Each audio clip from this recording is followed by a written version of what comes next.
سلام دوستانی عزیز، تماشابینای همیشگی کانال بابا جان مدیا. برادران، ویدیو رو تا آخر تماشا کنید. ما می رویم به سراغ حقیقت.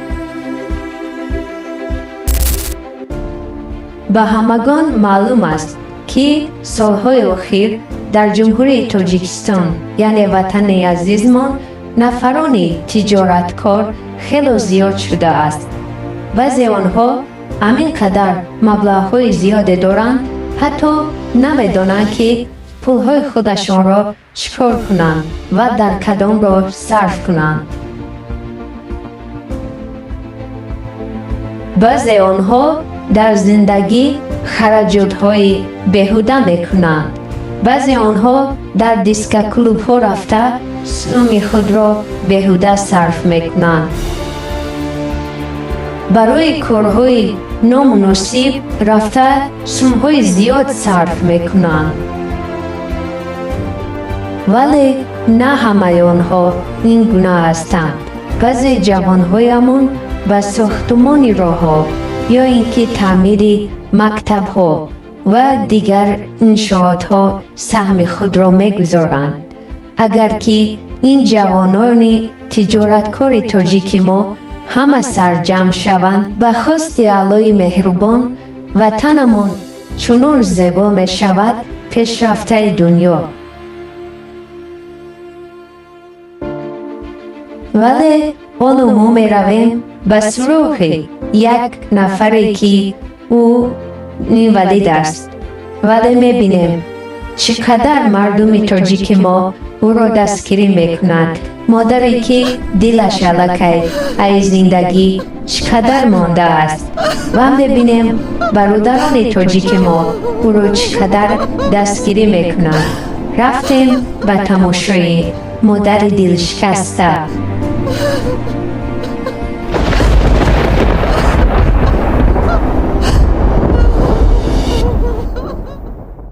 این وضعیت شب بینه نکود در این وضعیت شب بینه که بچه او حاله کودک بردمش نه $1 نه $1 بیار که باید اپیل سکنیم باید توبت کنیم.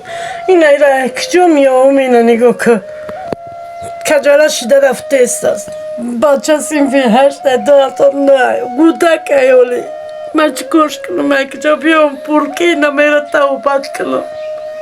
دای اول دای وضعیت نونی نمیام بازوتی بخورم.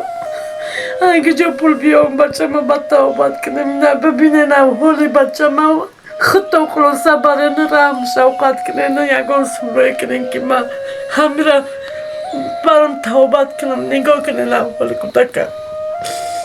این وضعیتی کودک اینه همه جام درد میکنه میگه چکا کنم نمیدونم کجا برم من کی بگم پول تکی او را توبت کنم از کی دبرای میگه ندارم من کجا بیام اکا دارم خودم فکر کنه یک راه میکنه مرا یک یاردم کنه کمک برسونه که من همی بچه ما برم یکون توبت.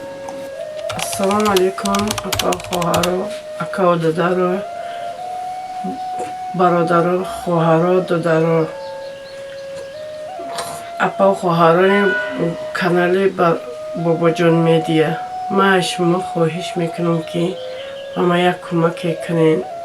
بچم بیماره بچم اصلا خندرو زوره توبت کردن نمیتونم زورم نمیرسه. همه وضعیتی ما بازمینی بدای نمیتونم زندگی را هیله میبرم. یگان جا یگان کمک نیست. شما برادر خواهش میکنم که یک دستی یاری دراز کنیم. یک دلتان شود یک سومه 2 سومه چند سومه که همت داشته باشین یاردم میکنین که من بچم بیمار من توبت کنم برام یک لیچین ده بگیرم که همی سوز شود. وضعیتم بیزیبه خونه و درم خکل ویرونه های شوهر ندارم. شوهرم به امر الله ای دنیا گذشتگی ای ده به شوهر شما میدونیم که چه خیلی ای وضعیت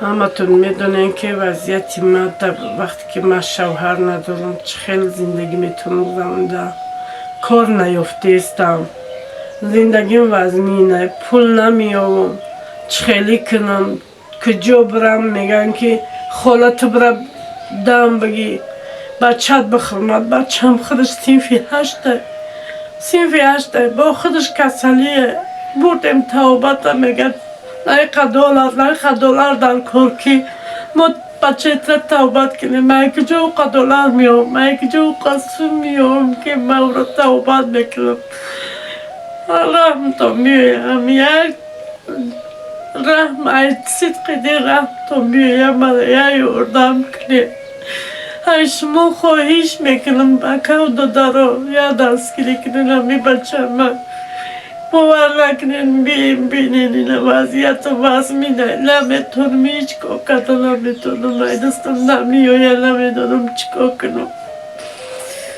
یک یردم کنین دستگیریم کنین همی توبت برام بکو دارو التماس ای شما خواهیش میکنم بکو دارو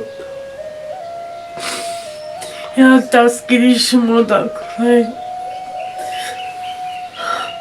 نمیدونم من کجا پول بیام خیش نبارم ندارم هیچکی ندارم در این شهر اینجا من خودم تو قایم مسافری سابق کجا پول بیام کجا برم نمیدونم کجا برای اوزی سومت میگن برای توبت سومت میگن در کجا چی قوازی بگوی توقری کنی همش پول من کجا پول میام بچه من توبت میکنم خدمت کو خیمه تلخ من ورم نه که فکر بچه ما دارم که آینده داره چه خیلی کنم نمیدونم اگه جا بیام نمیدونم اکاو داره یردم کنن دستگیریم کنن التماس